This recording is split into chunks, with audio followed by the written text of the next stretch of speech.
Fala, meus brutões! Seja bem-vindo no outro lado, onde a gente vai viajando e explorando as trilhas vastas da sua mente. Com quê? Com duas pernas e uma grande vantagem de correr. Estou aqui hoje com o grande Caê. Provavelmente quem corre na trilha conhece esse cara, porque ele vai participando nas trilhas pelo Brasil, nos eventos, nas provas. Caê, tudo bem? Tudo bem, Roger. Muito obrigado pelo convite. Cara, eu quero começar diretamente com seu grande projeto esse último ano, o CCC. O que é o CCC e por que você é a pessoa certa para começar esse tipo de movimento, esse tipo de organização Sim. agora? Cara, então, assim, um pouco, né, do meu histórico aí no esporte e também no movimento ambientalista, né? Eu pratico esporte, bom, desde que eu me conheço por gente. O meu pai é treinador de corrida, e tem uma das primeiras assessorias de corrida, só de corrida, né, do Brasil. Então, lá em 2013, esse ano está fazendo 20 anos da Trainer, assessoria aqui de Curitiba. E desde lá eu trato a Trainer meio que como a minha irmã mais nova, assim, ela meio que faz parte da família desde que eu sou muito novo. E aí eu pratico esporte desde então, pratico a corrida especificamente desde então. Em 2011 eu já fiz minha primeira prova de trilha, que foi aqui na Ilha do Mel, que é uma unidade de conservação, até um parque estadual aqui do Paraná. E depois, em 2014, foi quando eu realmente abandonei a corrida de rua e fui só para a corrida de trilha, que eu fiz a Indomit Bombinhas, que na época nem se chamava Indomit ainda, era K42, enfim.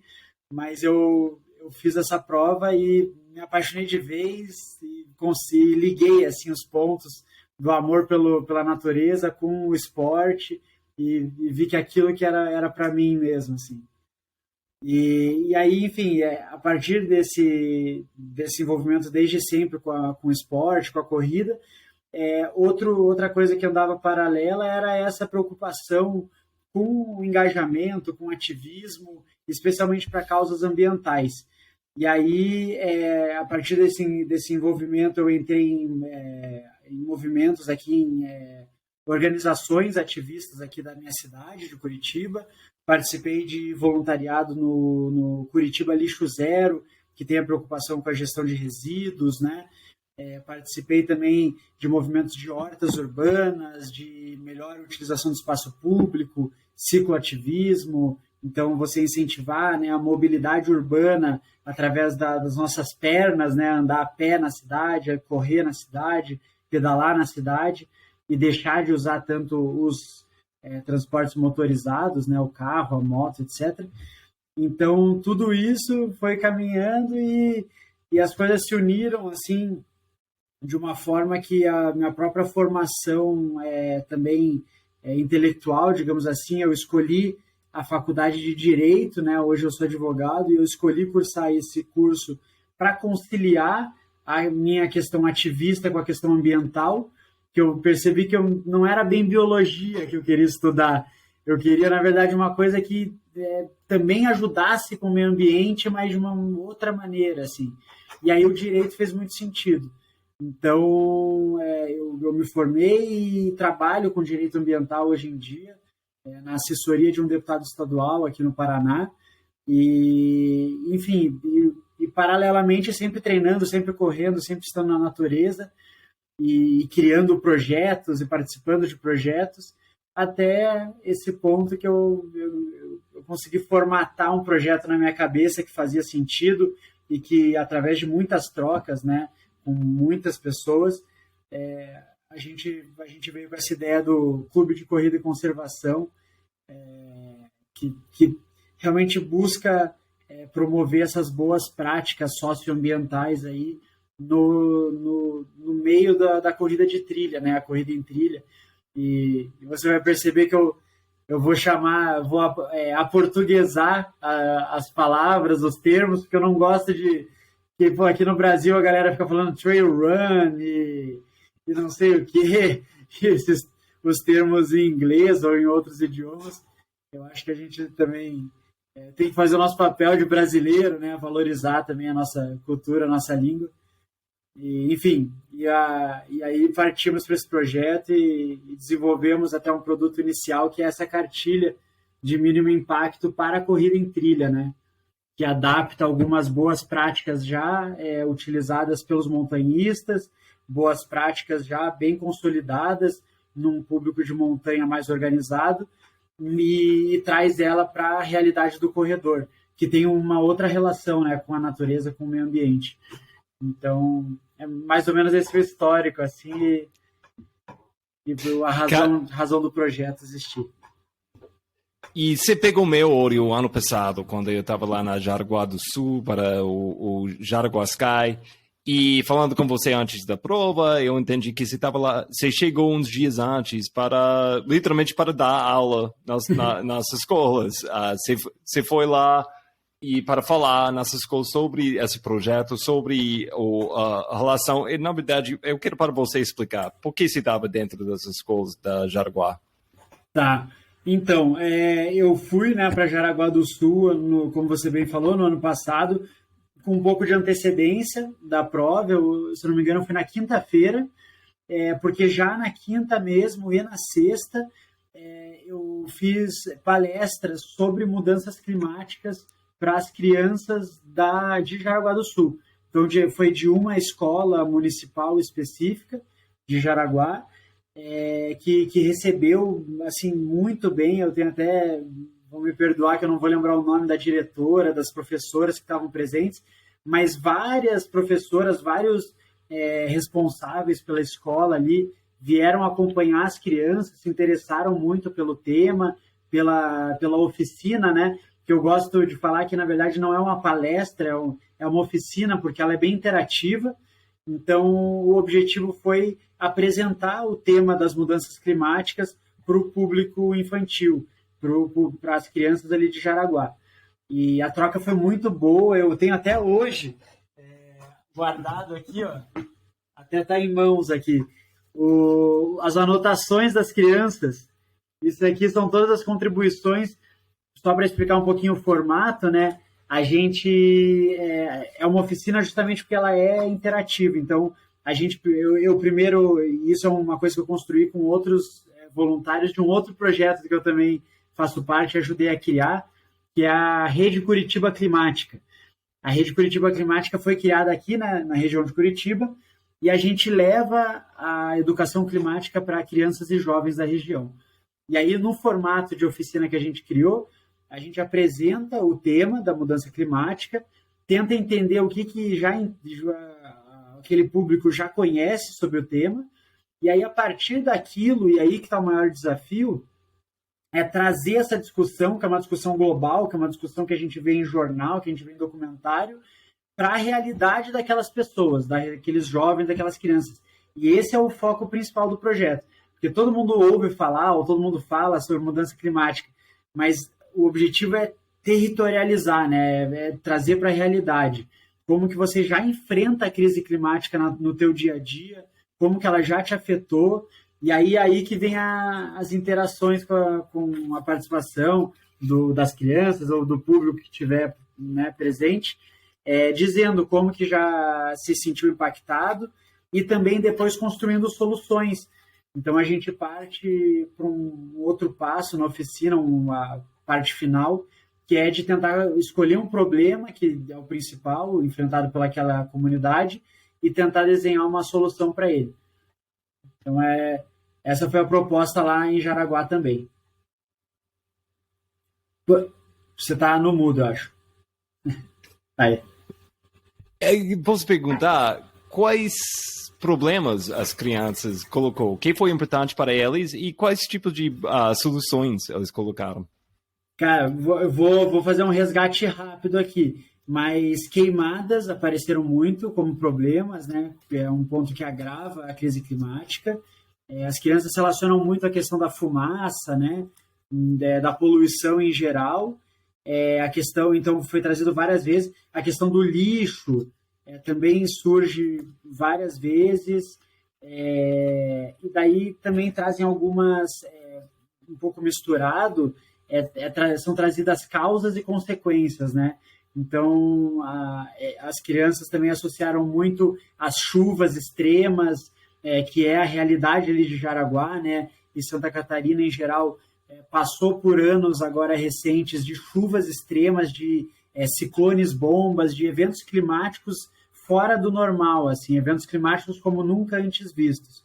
Então, eles souberam dizer muito na ponta da língua os problemas que eles já enfrentaram que têm relação com a crise climática, especialmente as tempestades, com deslizamentos, com inundações, com destruição de ruas, de casas, perda patrimonial, mas perda também de vidas humanas, né, que é o mais grave.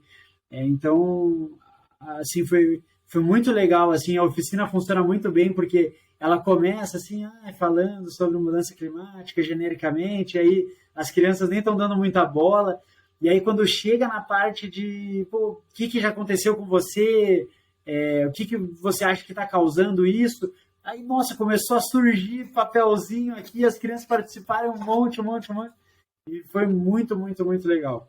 E assim, basicamente, as crianças conseguiram, e eram crianças de 10 a 12 anos, salvo engano, Roger. E simplesmente eles traçaram o panorama completo do cenário climático que afeta eles ali. Desde causas até consequências, até soluções. A gente falou na parte de soluções, agora vai ser, não sei se eu vou conseguir resgatar com precisão aqui, mas a gente falou de uma forma de melhorar a drenagem urbana, o escoamento de água, até a absorção da água pelo solo, né? Diminuir poluição para não entupir os bueiros. Então, essa parte de saneamento básico, de gestão de águas, foi a grande solução ali que eles focaram.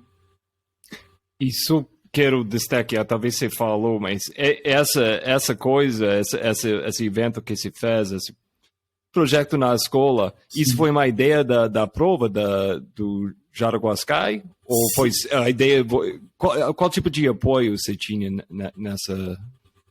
nessa missão?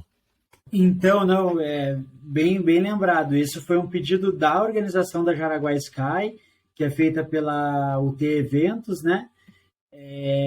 E eles me convidaram, assim, claro, eu já tinha um contato com eles, né? Com a Débora, com o Michael, o pessoal que é da Life Runners, também organiza a Jaraguá Sky, e também são da seleção brasileira, né? Esse pessoal que, enfim, é referência no nosso esporte mesmo.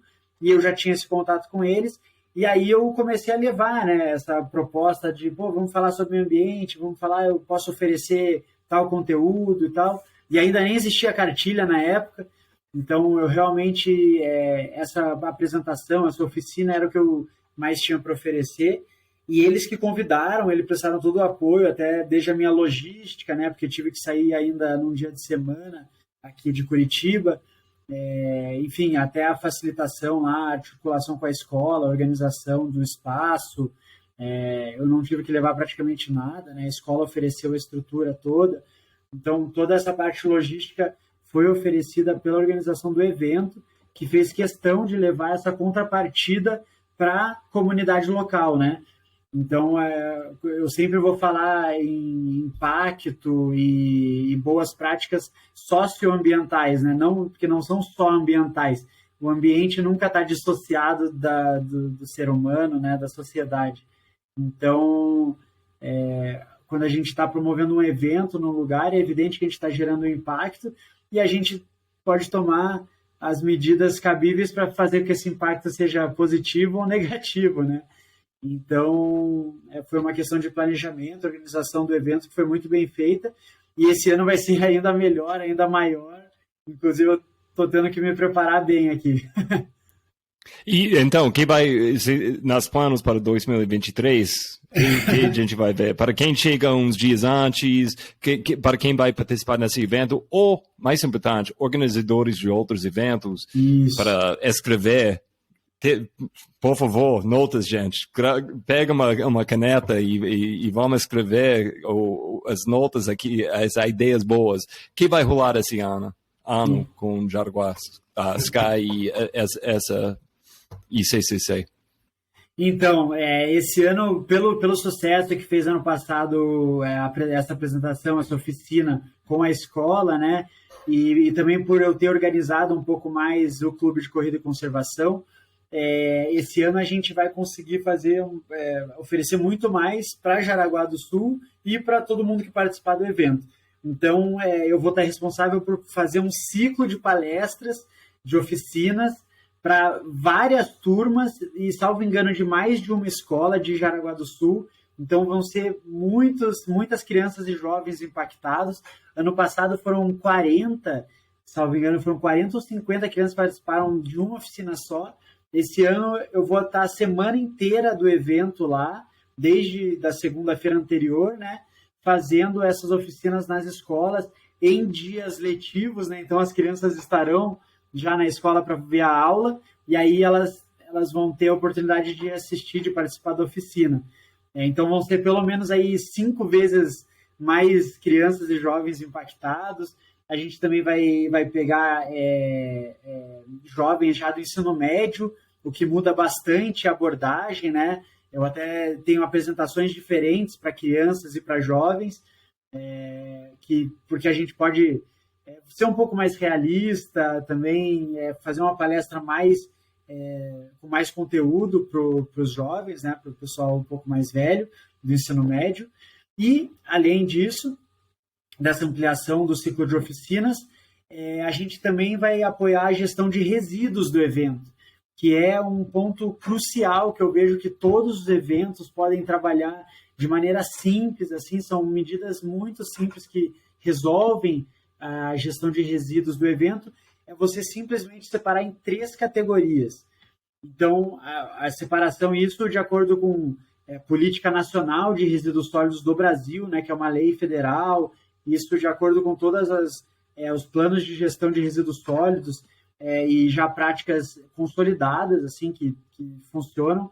Então, a gente tem os recicláveis, que são aqueles resíduos plásticos, papel, metal, vidro, aqueles conhecidos, que a gente sabe que podem ser reaproveitados na indústria para virar novos objetos daqueles materiais. A gente tem os resíduos compostáveis, que são os resíduos orgânicos crus, né, que a gente chama, que são cascas, principalmente nesses eventos, né, de corrida, cascas de frutas, né, melancia, banana, melão, essa coisa, um monte de fruta que a gente come aí. Isso tudo é compostável, então isso tudo vira terra. 90%, 80% da composição desses materiais é água. Então, tudo isso pode voltar para o ciclo da terra.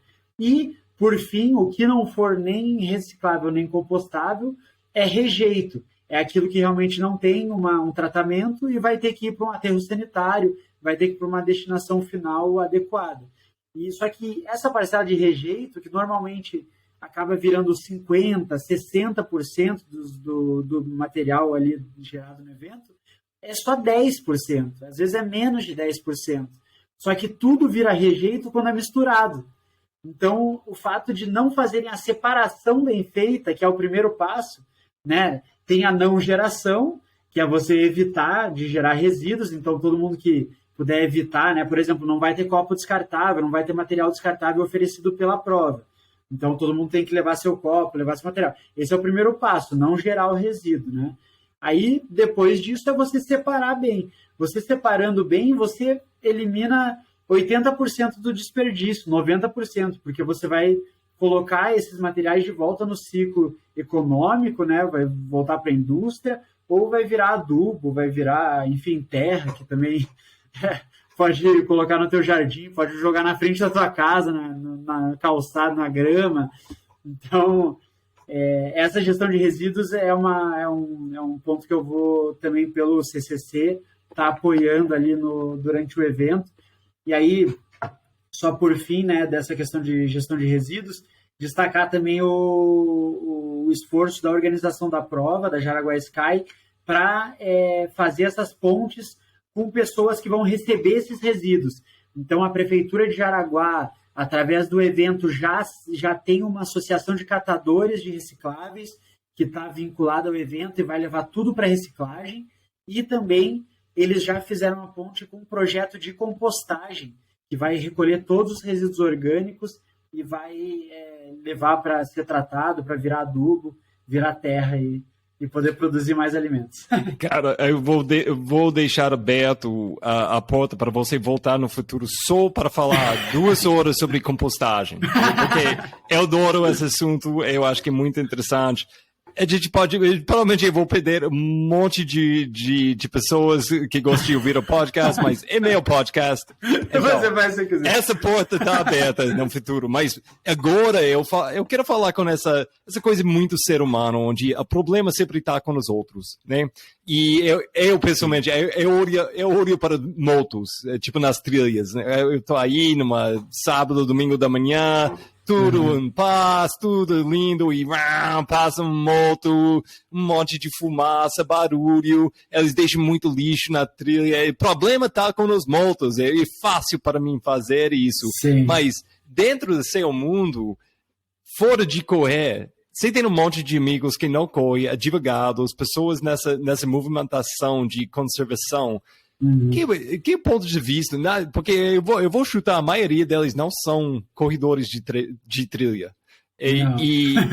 Qual tipo de opinião eles têm? Não só de correr nas trilhas, mas de mountain bike, bicicleta de montanha.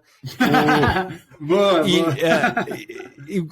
Qual tipo de coisas? Eles vão te zoando ou esse é um assunto que vai surgindo? Porque eu posto na ponto de vista deles.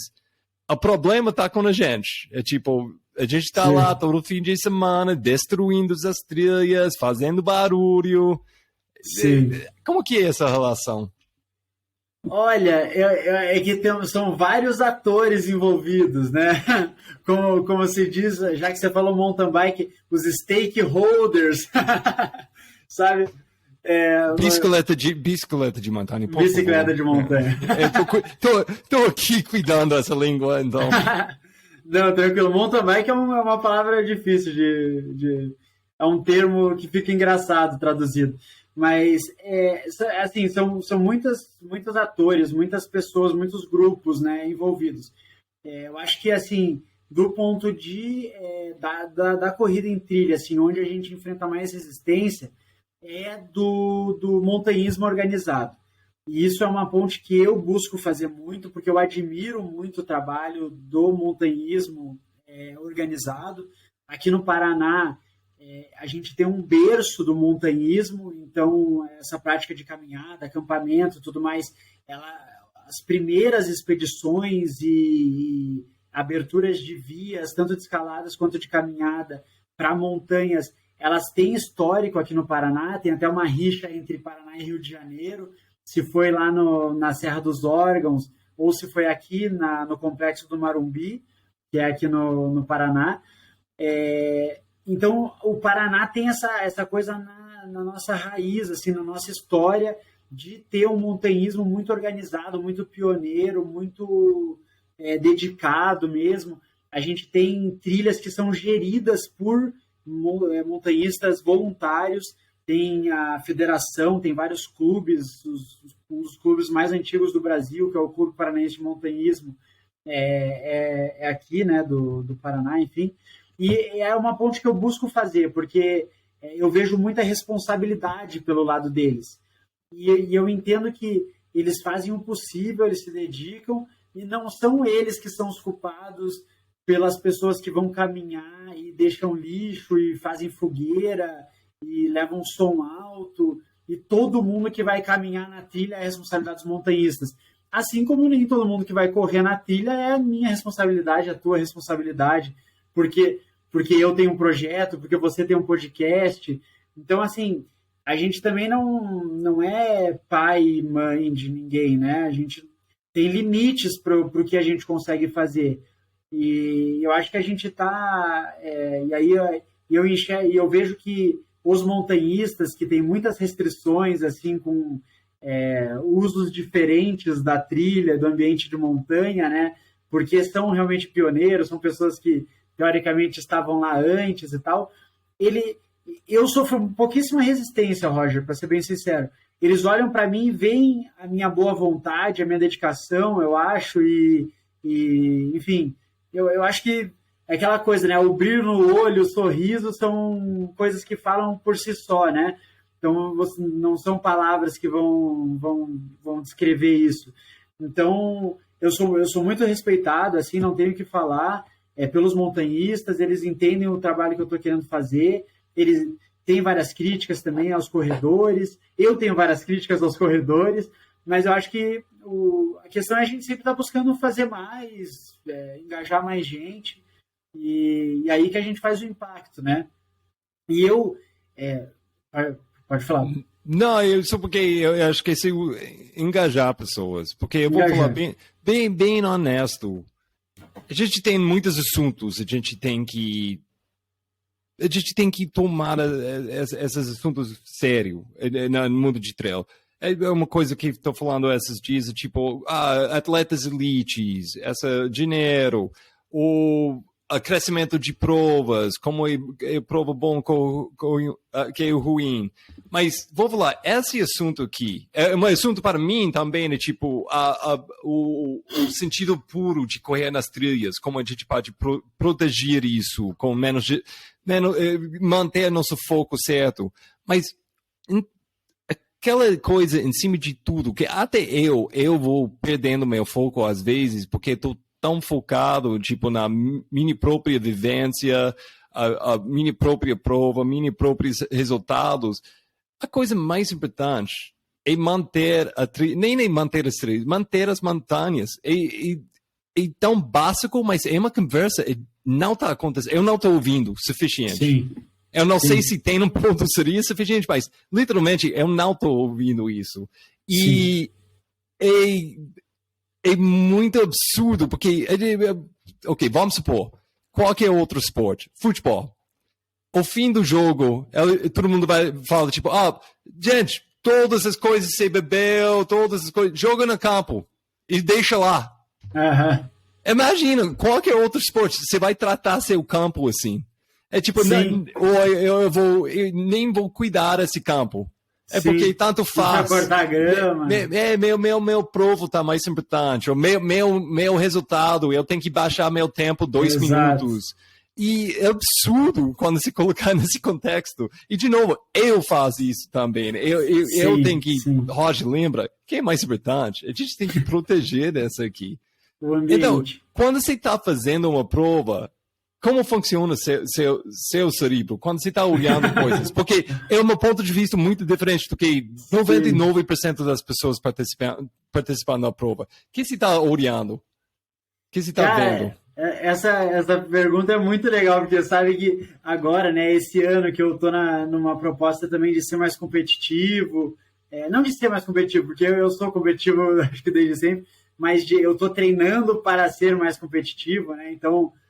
tive até um bom resultado no Pico da Bandeira agora, e estou trabalhando, né, para, quem sabe, aí, futuramente almejar uma seleção brasileira e realmente entrar, né, de cabeça assim, no alto desempenho.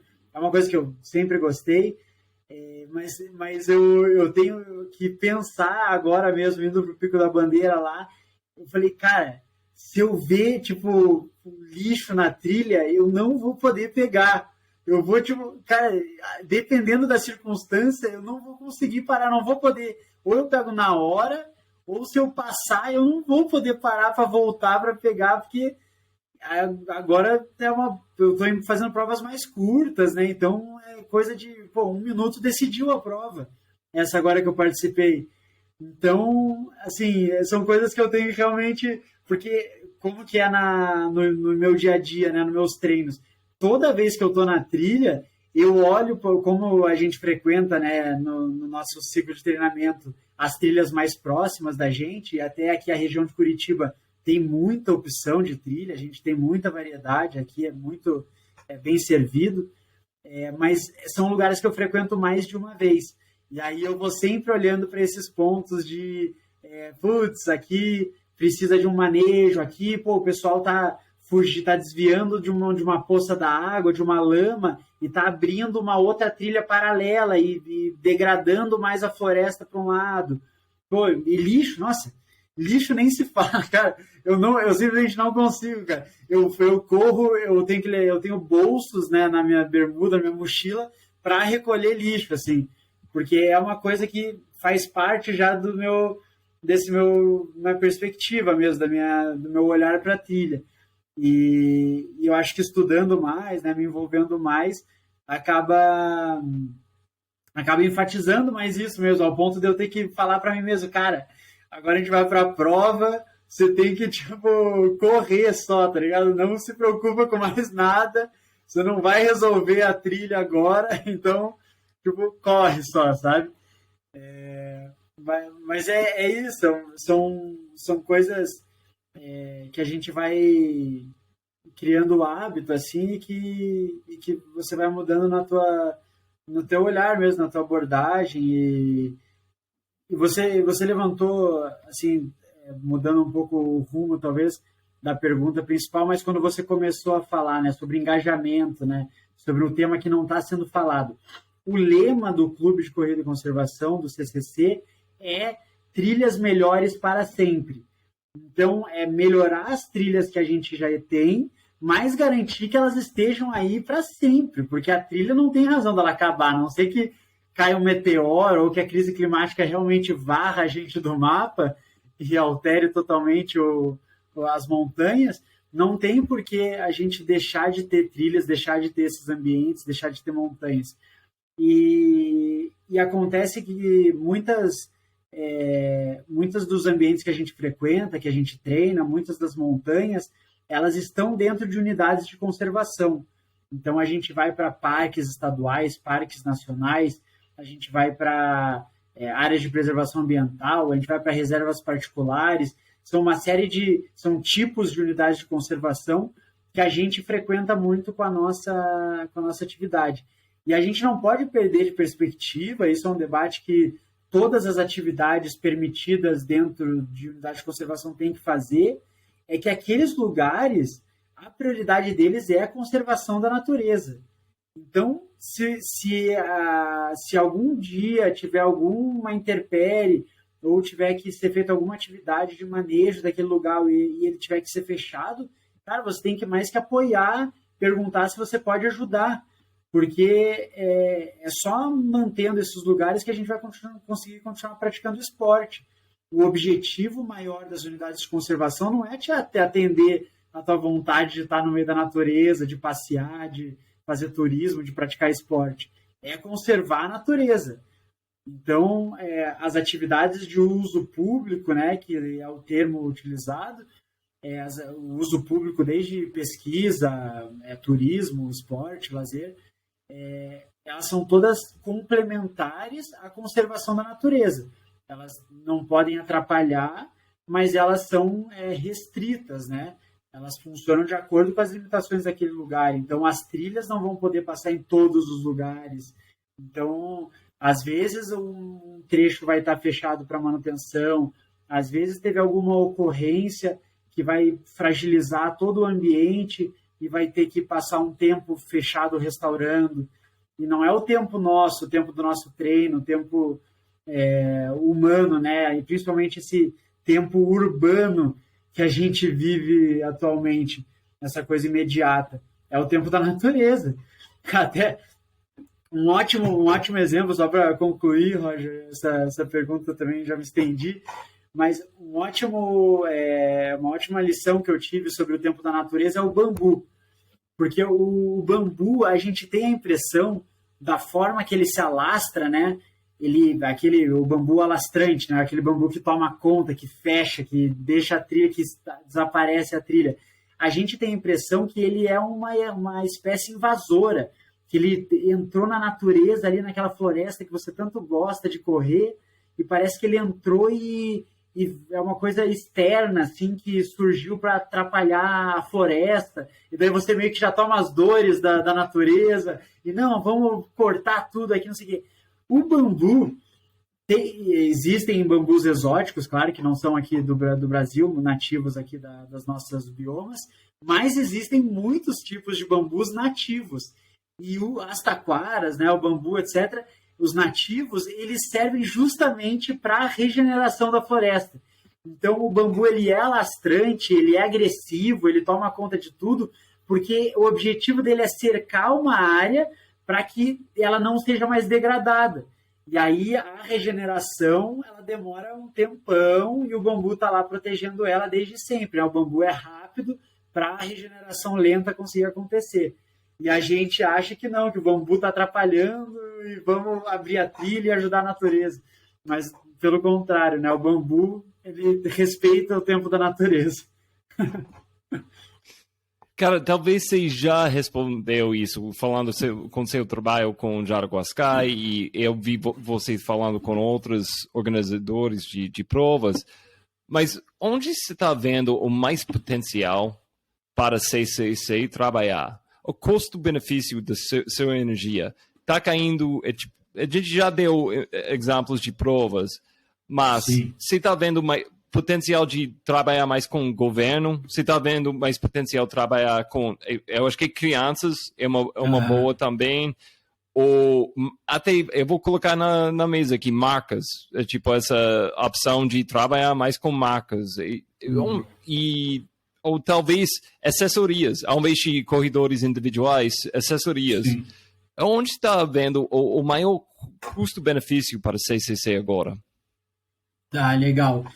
Cara, eu vou aproveitar para começar respondendo essa pergunta com trazendo o gancho de volta do engajamento e daí falando essa diferença das decisões individuais para as coletivas, né? Até a razão lá de trás, resgatando desde o início da nossa conversa, a razão de eu ter me envolvido em movimentos ativistas, né? De eu ter me engajado em projetos e depois ter passado a criar projetos e até a minha escolha pelo meu curso, né, de direito e tal, passou muito por isso. A gente pode tomar decisões na nossa vida individual que vão impactar muito o mundo, que vão trazer benefícios para a nossa bolha, digamos assim, para o nosso círculo de família e amizades, mas elas todas têm limitações. As decisões individuais, elas são relevantes, elas, principalmente pelo exemplo que a gente dá para o próximo, mas elas não transformam de fato o mundo. Elas colocam uma direção ali, e uma intenção, e elas podem transformar a vida de várias pessoas. Mas não é isso que vai transformar o nosso olhar para a montanha, a forma que a gente tem o nosso relacionamento com os ambientes naturais, etc. Então, desde muito novo, eu percebi a força e a importância de movimentos coletivos, de decisões coletivas, e a partir disso que eu passo a estudar políticas públicas, a estudar a questão do meio ambiente com engajamento cívico, né, com engajamento social, porque eu acho que é a partir da mudança coletiva, a partir do movimento coletivo da sociedade, que a gente tem mudanças reais, que a gente tem realmente melhorias e tem, enfim, um impacto positivo para a sociedade como um todo. Então, pensando nisso, né, em como trazer mais impacto para o CCC, para o Clube de Corrida e Conservação, eu estou decidindo falar com organizadoras de provas, basicamente. As assessorias também, mas eu ainda estou meio entendendo como que vai ser a abordagem, o que vai ser mais atrativo, o que eu posso oferecer. Mas em eventos tem sido ideal, porque o evento já é um ambiente que a galera está indo para ter outras experiências também. Às vezes tem shows musicais, às vezes tem palestras, às vezes tem, enfim, tem lojinhas, tem outras coisas. E eu estou vendo que é um ambiente que ele pode receber bem essas apresentações, essas oficinas, e também o material, né? As cartilhas, posso entregar no kit dos atletas, posso deixar à disposição para quem quiser pegar.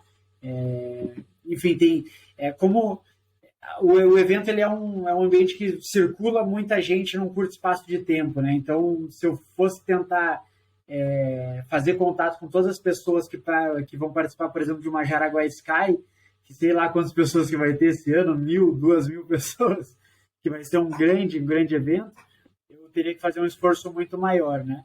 Então, o evento é uma forma de otimizar de conseguir impactar muita gente de uma vez só, e num ambiente que eu acho que as pessoas estão mais abertas, enfim, que já é propositivo para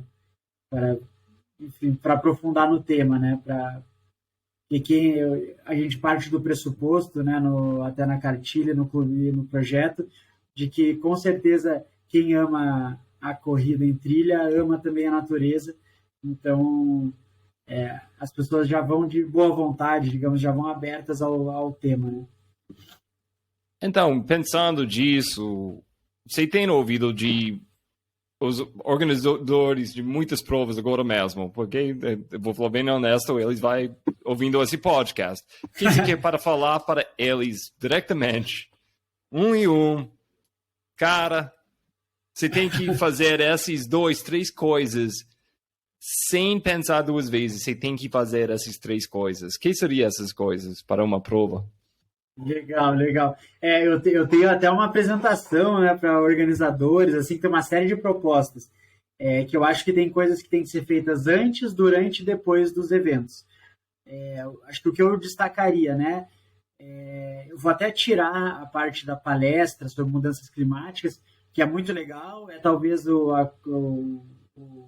a proposta que eu mais tenho conhecimento, assim, mais tenho facilidade de propor, de apresentar. Mas, do ponto de vista de gerar impacto, eu destacaria 3 ações para os organizadores de eventos. Manejo das trilhas, então é você, antes do evento, durante e depois, você entender quantas pessoas aquela trilha aguenta, você entender qual que é o grau de uso, o grau de utilização já daquelas trilhas sem o evento, quantas pessoas por semana, por mês passam por lá e qual que é o estado dela. Você, durante o evento, você garantir, né, uma sinalização adequada, e isso não é só para a segurança dos atletas, é para a integridade do meio ambiente, né? Você garantir que as pessoas não saiam andando adoidadas pelo mato, destruindo diferentes áreas, porque você não sinalizou direito. Então, você sinalizar bem faz parte do mínimo impacto, e depois você entender, você fazer uma nova leitura a partir daquele cenário que já desenhou antes, né, sobre o estado da trilha, você vê como que a trilha ficou depois do teu evento. E aí você vê que medidas compensatórias, né, porque aí você já gerou o impacto, você tem que compensar. O que você pode fazer para compensar esses impactos? Então, isso só na parte de manejo de trilha, eu acho que tem um trabalho completo, do pré, durante e pós-prova.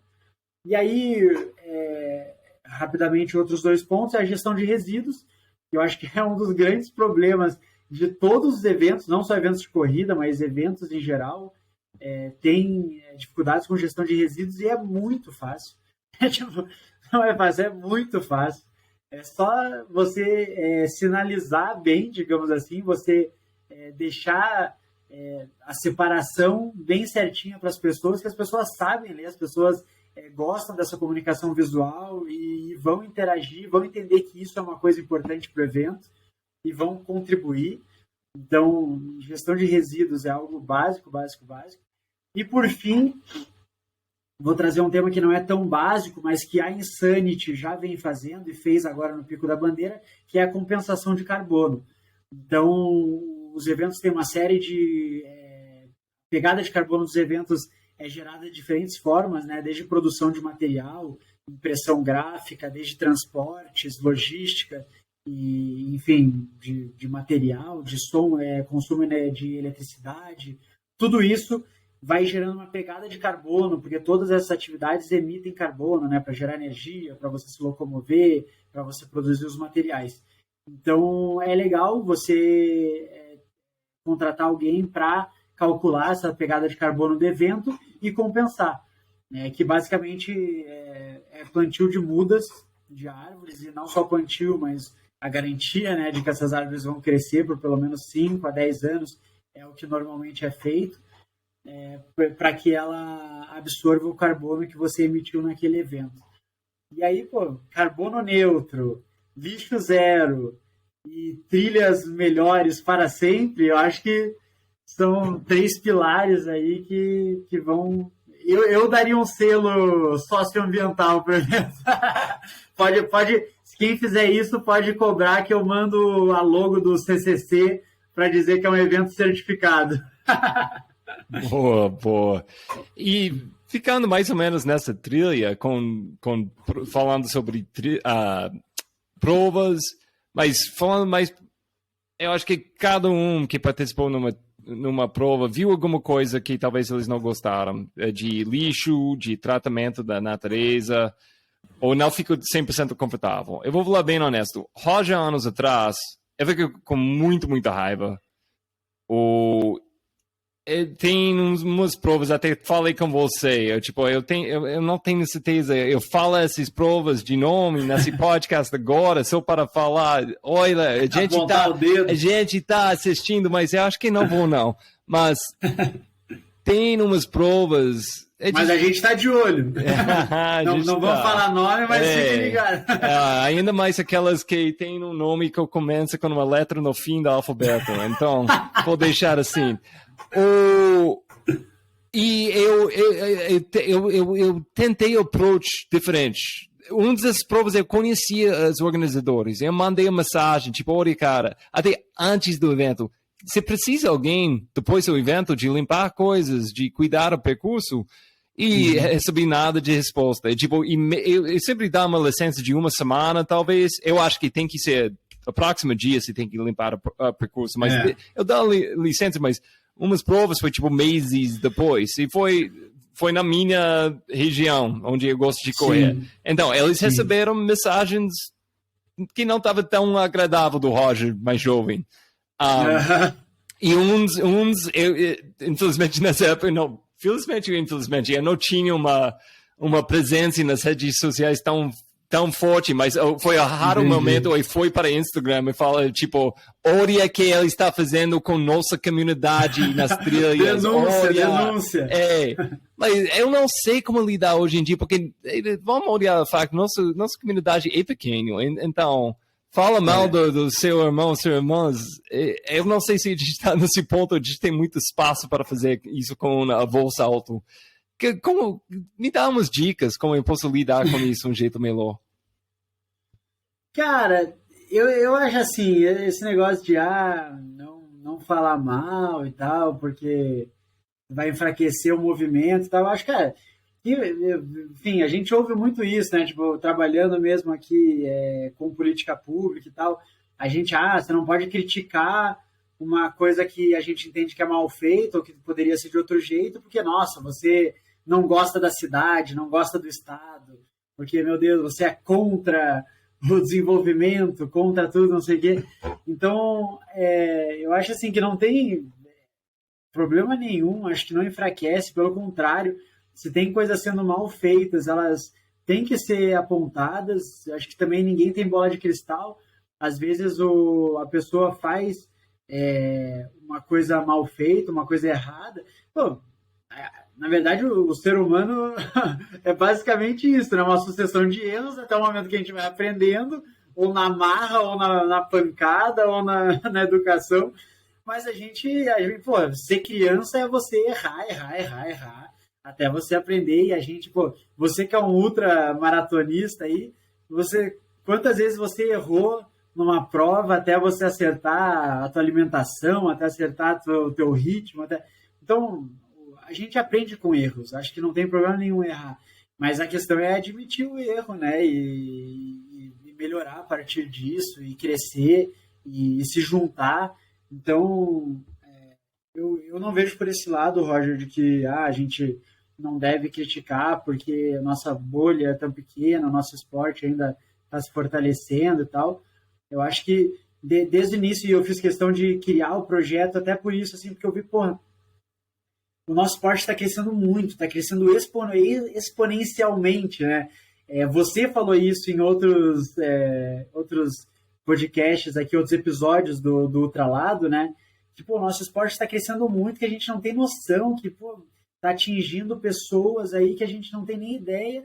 E, pô, a gente tem que, desde o início, aproveitar que está mais ou menos no início, para levar o pacote completo desde o início. Pô, levar responsabilidade social, responsabilidade ambiental, levar eventos de excelência. Pô, a gente... Você até... Pô, depois eu quero também trocar uma ideia contigo sobre o trabalho lá no São Brutão. É São Brutão, né?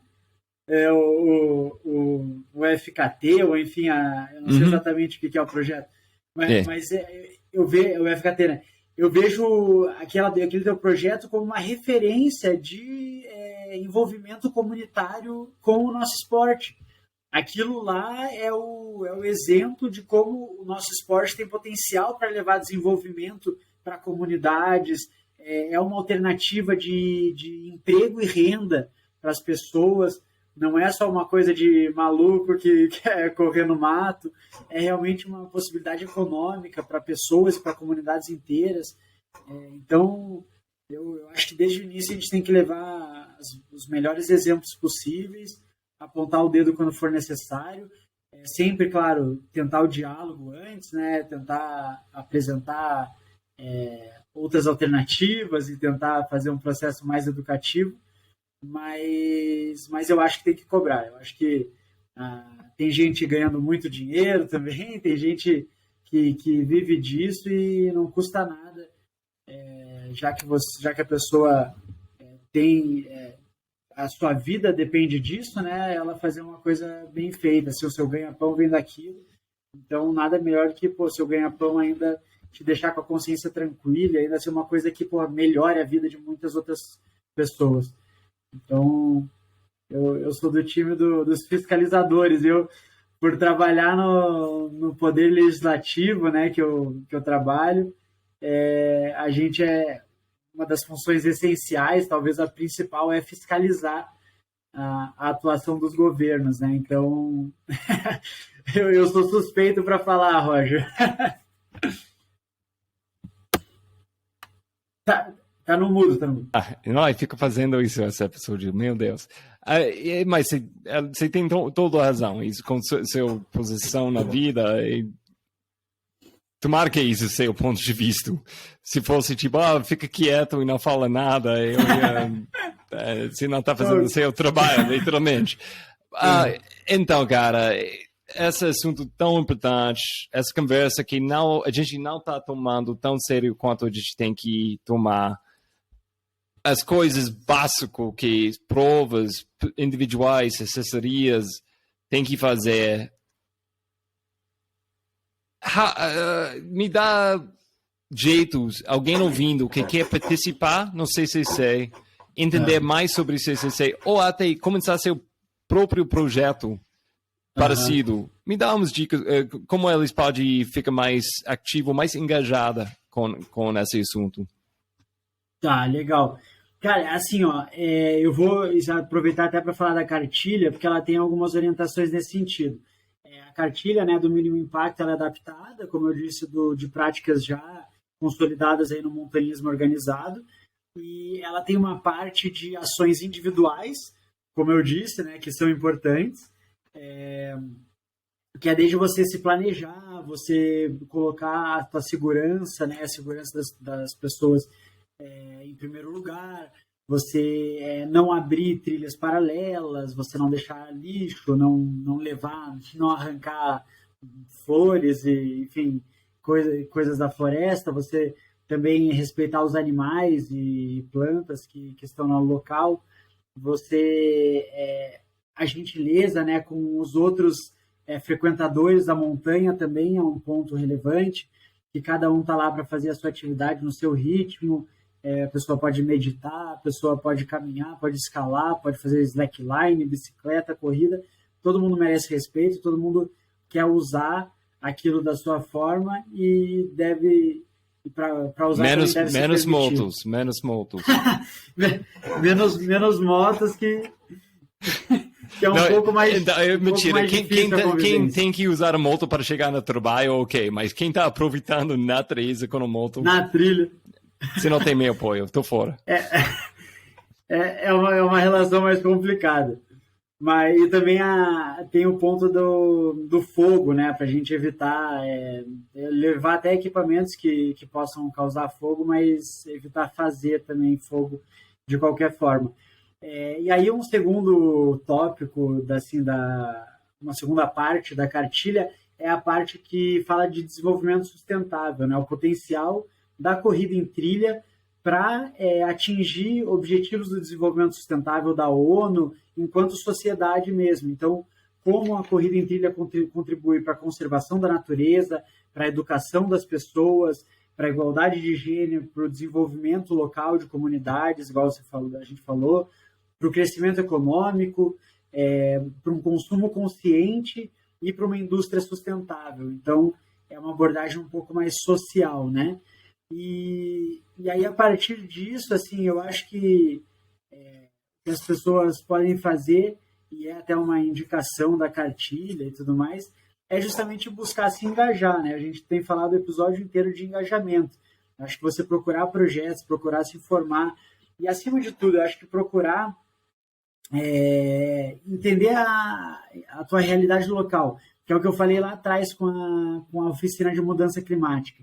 Mais do que falar do tema, vou falar de objetivos do desenvolvimento sustentável. É tipo, como aquele lugar que você corre está sendo afetado, está sendo impactado, ou como ele pode contribuir para um mundo melhor, e você trazer isso para a tua realidade, para coisas pequenas. E aí as coisas pequenas, as mudanças individuais, você vai contaminando, digamos assim, outras pessoas e grupos, até que você chega numa mudança cultural, uma mudança social, uma outra abordagem. Assim, eu já fico muito, muito honrado, muito feliz de estar falando com você aqui sobre esse projeto que é super novo, super recente, aí vai fazer 1 ano, e já estou aqui falando nos principais podcasts de corrida em trilha do Brasil.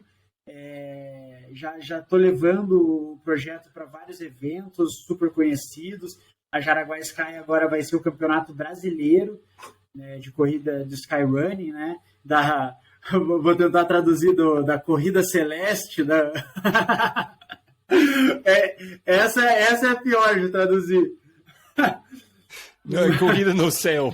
Corrida no céu. Isso. E, então, tipo, pô, eu já consegui atingir uma quantidade de pessoas numa qualidade assim que eu não esperava que fosse tão rápido. E é isso, cada uma pode fazer isso dentro do seu contexto. E eu gostaria só de trazer um exemplo muito bom. Assistam, até a gente não falou ainda, Roger, não sei se você vai abordar, mas a questão do envolvimento de empresas também, às vezes empresas poluidoras, né? Nessa discussão, qual que é o papel delas? Assim, é meio hipócrita elas estarem apoiando coisas de conservação da natureza e serem grandes poluidoras e tal. Tem esse exemplo que eu gosto bastante, que eu acho que eu aposto muito no diálogo, né? Eu aposto muito nessa diplomacia, nessa coisa construtiva assim, e coletiva, né? Então, acho que todo mundo tem um papel para cumprir. Nem que o papel seja, cara, não, tipo, não destrua essa montanha. Tipo, você só não tem que... A tua única função é não fazer nada, sabe? Tipo, só deixa de lucrar 0,0001% e não destrua o nosso playground de corrida, de trilha. Então, e tem um exemplo disso, que é justamente com a Vale do Rio Doce, que é o projeto Trilhas. Sabe, procure no YouTube, tem um documentário, acho que é Projeto Trilhas ou Trilhas.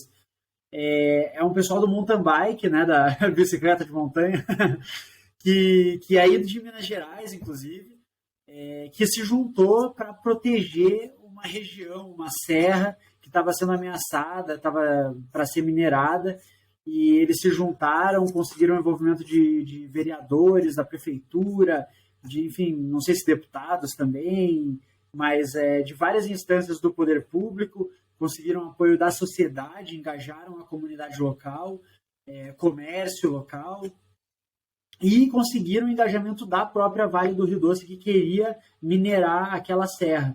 E aí, a partir disso, eles entraram com um processo de tombamento para definir aquelas trilhas e aquelas montanhas como patrimônio histórico, cultural, natural, como um patrimônio da cidade. E o patrimônio, se não me engano, até do estado de Minas Gerais. Agora eu não tenho certeza, mas com certeza é um tombado como patrimônio municipal. Desculpem que eu não lembro a cidade agora também.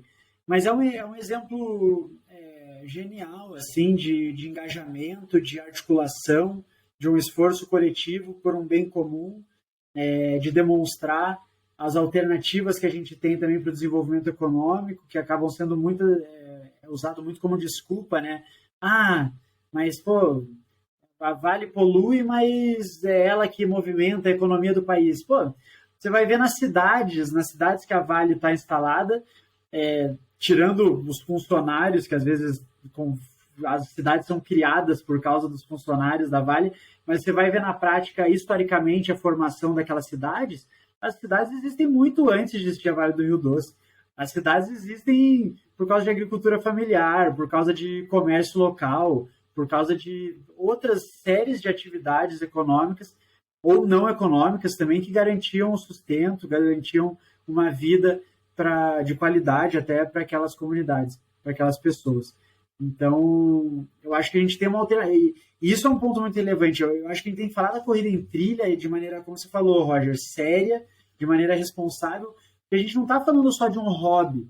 A gente está falando de uma atividade que pode garantir a conservação de áreas, pode garantir o futuro climático, o futuro sustentável, um desenvolvimento sustentável para o nosso país, para o mundo. Então, que não é uma discussão que se restringe ao Brasil. Então, esse o nível da responsabilidade do que a gente está falando. Assim, é uma oportunidade de desenvolvimento social, desenvolvimento socioeconômico, desenvolvimento ambiental, a partir do nosso esporte. Essa é a abordagem. Cara, vou falar o seguinte, eu acho que estou chegando por volta, talvez eu já passei 70 episódios do outro lado do podcast, e esse episódio, ninguém ganhou, ninguém, tipo, foi campeão, ninguém chorou, não foi nada, tipo, de a gente tinha que lutar para ganhar a prova, nada dessa história, mas esse episódio provavelmente não vai receber a maior quantidade de pessoas ouvindo, bem honesto, mas é o episódio mais importante que eu fiz até agora, por causa esse assunto é o assunto mais importante. E eu quero dar um desafio para pessoas ouvindo que chegar até o fim, até eu vou pegar esse trecho e deixar eu sempre faço trechozinhos e deixo na Insta. Quem está ouvindo agora, por favor, volta para a parte dessa conversa que impactou você, no jeito não minimalista, no jeito maior. E grava sua tela e posta isso na sua Insta. E pode me marcar, eu vou repostar, mas por favor, gente, vamos espalhar essa conversa, porque é a conversa mais importante que a gente não está tomando sério na nossa comunidade de trail. Pô, Roger, muito, muito obrigado pelas palavras mesmo, cara. Cara, muito obrigado a você para seu trabalho e para colocar essa conversa no ar. E qualquer hora você quer voltar para falar mais, a gente tem muitas coisas, incluindo compostagem, para falar. Incluindo compostagem. Com certeza, com certeza. Eu não ouvi ainda um episódio teu sobre o São Brutão. Acho que você tem que fazer com alguém lá da comunidade lá, o pessoal que na verdade, volta nos arquivos do outro lado do podcast, bem velho. Foi tipo o terceiro episódio, eu fiz exatamente disso. Mas é uma coisa, eu tenho que fazer de novo, porque isso foi um bebê, o podcast nesse episódio. Foi aquele tipo de coisa, eu coloquei muito trabalho para falar com a comunidade, e eu acho que tinha 3 pessoas que ouviram. Então, legal. Mas eu vou voltar lá. Mas é uma coisa que eu tenho que repetir. E eu vou falar, até é uma coisa, eu não é uma prova, na verdade, é uma opção para pessoas que não querem participar na prova, muito para pessoas até elite, mas para pessoas entrando no esporte, que tem medo de trilha. Não o esporte, nem entrando no esporte, tem uma alternativa do esporte para aproveitar as trilhas de um jeito diferente. Mas eu vou falar, essa coisa, esse festival, essa coisa que eu faço, esse evento, esse treinamento solidário eu faço de vez em quando, eu não faço suficiente, porque para mim é tão óbvio. Eu falo para pessoas, se alguém aqui deixa lixa nas trilhas aqui, eu vou pagar R$1.000 para fazer aquele teste de DNA naquele gel. Eu vou chegar na sua porta e a gente vai conversar, tá bom? Mas lógico, eu sempre pego as mesmas trilhas e vou limpando, mas o próximo dia eu nunca fiz isso. É uma coisa que tem que fazer. Outra legal. Coisa, é um evento pequeno. Se por causa da infraestrutura na cidade, não pode ser mais do que 50. Mas com o crescimento desse evento, é uma coisa que eu tenho que pensar mais, que eu não estava dando muito valor antes. Então, muito obrigado por essa lembrança importante. Não, legal. Pô, obrigado, foi uma honra, cara. E obrigado pelas palavras mesmo. E, novamente, eu já te disse isso várias vezes, mas parabéns pelo teu trabalho aí. Acho que o esporte cresceu muito e cresce muito através desse teu trabalho de comunicação também, que é essencial. Então, estamos juntos nessa trilha, cara, porque o que você está fazendo é ótimo. E meu sonho é que eu tenho uma coisa, a taxa de conversão de uma. Eu estou vendendo nada com o outro lado. Mas se eu tenho taxa de conversão de uma pessoa que vai ouvir isso e faz alguma coisa diferente para beneficiar si mesmo e o mundo, eu ganhei. Já tá. Meus KPIs, para usar uma coisa em inglês, meus números do ano. Eu posso apresentar um PowerPoint para usar outro em inglês. Eu vou apresentar um PowerPoint mostrando uma pessoa mudou por causa desse podcast. Então, e valeu o ano todo. Então, tudo vale por causa disso. Então, se alguém está ouvindo isso, se tem projetos, todo mundo tem projetos, você vai falando. Talvez está ligado com essa coisa de meio ambiente. Eu vou falar agora, vou gritar no seu ouvido agora. Faz esse projeto para proteger nosso playground, porque não é nosso playground, é para todo mundo, é mais importante do que a gente fazendo uma prova um sábado ou domingo para mostrar, nossa, eu corri muito rápido e eu ganhei uma medalha para mostrar para minha mãe. Esse assunto é muito mais importante. Eu acho que você falou exatamente, você deixar um legado, assim, eu acho que é o que vale mais do que tudo, assim. Na semana, esse final de semana agora passado, eu estava lá no Pico da Bandeira competindo, mas no final de semana anterior, e até foi bom que caiu nesse final de semana pré-prova, porque daí eu não tinha tanto treinos tão intensos, né, então consegui participar de 2 atividades que aconteceram aqui na região de Curitiba, e aí no sábado e no domingo eu tive em ações de manejo de trilha aqui na região. Então, no sábado eu fui fazer a abertura e sinalização de uma trilha que estava bem fechada, que estava meio impossibilitada de transitar. E no domingo a gente foi num parque estadual, que é super mega visitado aqui na região de Curitiba, que é o Parque Estadual da Serra da Baitaca. A gente foi lá no Morro do Pão de Ló, que é um dos morros mais acessíveis que a gente tem aqui na região, e que está com a trilha bem degradada. E aí a gente foi com montanhistas, corredores, escaladores, tinham quase 50 voluntários carregando paralelepípedo na mochila, carregando madeira, ferramentas para melhorar a trilha, para a gente conseguir continuar usando aí por algum tempo, até o próximo mutirão.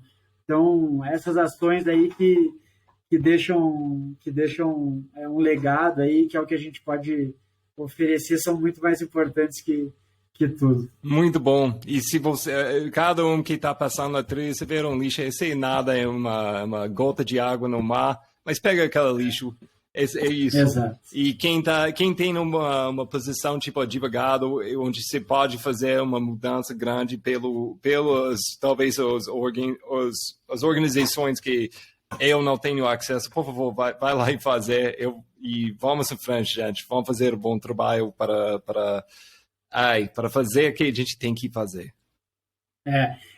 Só um último recado, já me falaram isso, inclusive minha terapeuta me falou isso, e foi uma super lição, assim, uma mensagem que eu carrego, porque eu tenho uma coisa de sempre me sentir despreparado, assim, uma coisa de, preciso estudar mais, preciso conhecer mais para falar sobre o assunto, assim, eu não fico confortável.